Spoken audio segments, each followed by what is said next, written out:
श्रीमद्भागवते महापुराणे चतुर्थस्कन्धे अथ त्रयोविंशोऽध्यायः। मैत्रेय उवाच। दृष्ट्वात्मानं प्रवयसम् एकदा वैन्य आत्मवान् आत्मना वर्धिताशेष स्वानुसर्गः प्रजापतिः। जगतस्तस्तुषश्चापि वृत्तिदो धर्मवृत् सदां निष्पादित ईश्वरादेश यदर्थम् इह जग्निवान्।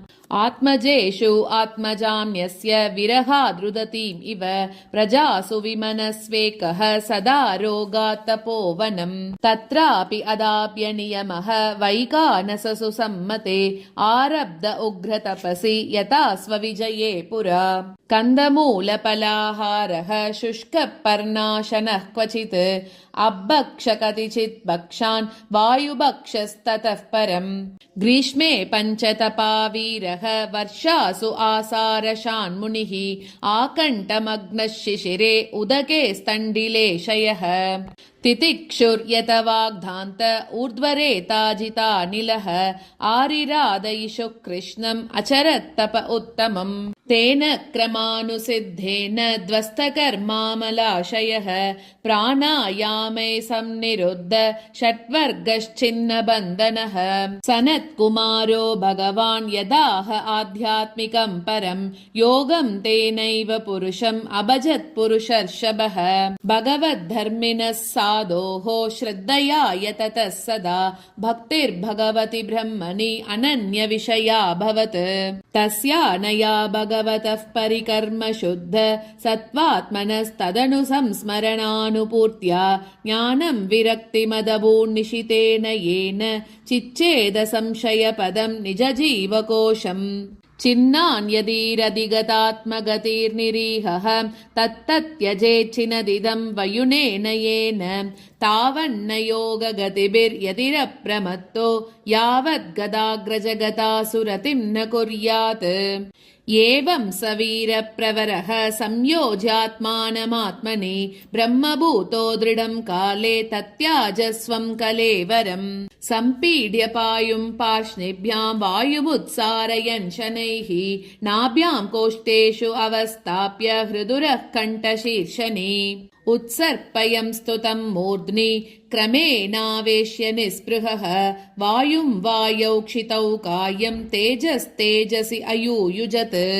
कान्याकाशे द्रवं तोये यथा स्थानं विभागशः क्षितिमम्भसि तत्तेजसि अधो वायौ नभस्यमुम्। इन्द्रियेषु मनस्तानि तन्मात्रेषु यतोद्भवं भूतादिना अमूनि उत्कृष्य महत्यात्मनि सन्ददे। तं सर्वगुणविन्यासं जीवे मायामये न्यदात् तं चानुशयमात्मस्थम् असावनुशयी पुमान्। ज्ञानवैराग्यवीर्येण स्वरूपस्थो जगात् प्रभुः। अर्चिर्नाम महाराज्ञी तत्पत्नी अनुगता वनं सुकुमारि अतदर्हा च यत्पद्भ्यां स्पर्शनं भुवः। अतीव भर्तुर्व्रतधर्मनिष्ठया शुश्रूषयाचारश देहयात्रया नाविन्दतार्थिं परिकर्षितापि सा प्रयेस्करस्पर्शनमान निर्वृतिः। देहं विपन्ना किल चेतनादिकं पत्युः पृथिव्या दयितस्य चात्मनः आलक्ष्य किञ्चिच्च विलप्य सा सती चितामतारोपयतद्रिसानुनि। विदाय कृत्यं हृदिनी जलाप्लुता दत्वोदकं भर्तुरुदारकर्मणः नत्वादिविस्तां स्त्रिदशां स्त्रीप्रीत्य विवेश भक्तिं ध्यायति भर्तृपादौ। विलोक्यानुगतां साध्वीं पृथुं वीरवरं पतिं तुष्टुवुर्वरदा देवैः देवपत्न्यः सहस्रशः। कुर्वत्यकुसुमासारं तस्मिन् मन्दरसानुनि न दत्सु अमरतूर्ये गृह्णन्ति स्म परस्परम्। देव्य ऊचुः अहो इयं वधूर्धन्या या चैवं भूभुजां पतिं सर्वात्मना पतिं भेजे यज्ञेशं श्रीर्वधूरिव।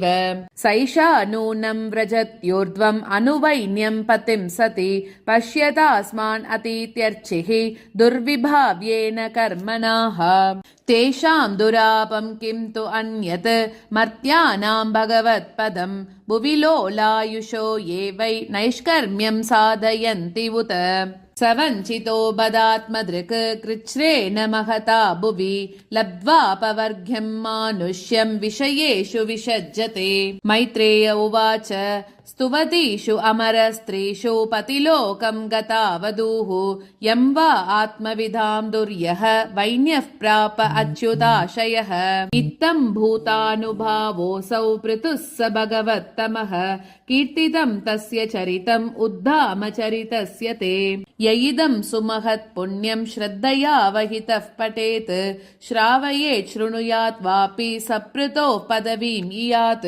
ब्राह्मणो ब्रह्मवर्चस्वी राजन्यो जगति पतिः वैश्यः पठन् विट्पतिः स्याच्छूद्र सत्तमताम् इयात् त्रिकृत्व इदमाकर्ण्य नरो नारी अथवा धृता अप्रजः सुप्रजतमः निर्धनो धनवत्तमः अस्पष्टकीर्तिः सुयशा मूर्घो भवति पण्डितः इदं स्वस्त्ययनं पुंसाम् अमङ्गल्यनिवारणम् धन्यं यशस्यमायुष्यं स्वर्ग्यं कलिमलापहं धर्मार्थकाममोक्षाणां सम्यक् सिद्धिमभीप्सुभिः श्रद्धयैतत् अनुश्राव्यं चतुर्णां कारणं परम् विजयाभिमुखो राजा श्रुत्वैतत् अभियाति यान् बलिं तस्मै हरन्त्यग्रे राजानः पृतवे यथा मुक्तान्यसङ्गो भगवति अमलां भक्तिमुद्वहन् वैन्यस्य चरितं पुण्यं शृणुयात् श्रावयेत् पठेत्